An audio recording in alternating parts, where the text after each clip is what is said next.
2 கொரிந்தியர் 4வது அதிகாரம் 8வது வசனம் இப்படியாக சொல்கிறது, நாங்கள் எப்பக்கத்திலும் நெருக்கப்பட்டும் ஒடுங்கி போகிறதில்லை, கலக்கமடைந்தும் மனம் முறிவடைகிறதில்லை. ஏசப்பாவை தேடுற பிள்ளைங்களுக்கு பாடு வரும், உபத்திரவம் வரும், சோதனை வரும்.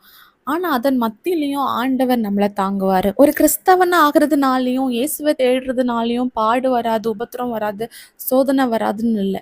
எல்லாமே நமக்கு வரும். ஏன்னா நம்மளும் மற்றவங்கள மாதிரி தான், மற்றவங்கள மாதிரி சாதாரண மனுஷங்க தான். அவங்களுக்கு என்ன பலவீனம் வருதோ அதே தான் நமக்கு வரும். என்ன பிரச்சனை வருதோ, என்ன போராட்டம் வருதோ அதே தான் நமக்கு வரும்.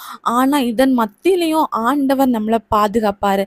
இன்னைக்கு நமக்கு வர பல பாடுகளும் உபத்திரவங்கள் மத்தியில நம்ம வாழ்ந்துட்டு இருக்கிறோம்னா அது ஏசப்பாவுடைய சுத்த கிருபை.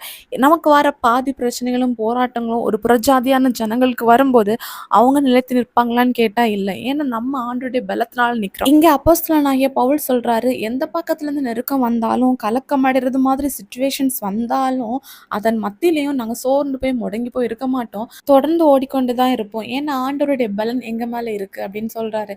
அதே மாதிரி நம்மளும் ஆண்டவருடைய பலத்தினால, அவருடைய கிருபைனாலையும் அவருடைய இரக்கங்கள்னாலையும் நம்ம சூழ்ந்து பாதுகாக்கப்படும் போது எந்த பிரச்சனையும் போராட்டமும் நம்மளை அமிழ்த்த முடியாது, நம்மளை வீழ்த்தி விட முடியாது. விசுவாசிங்க, ஆண்டவர் பெரிய காரியங்களை செய்வார். இயேசு கிறிஸ்துவின் நாமத்தில் ஆமேன்.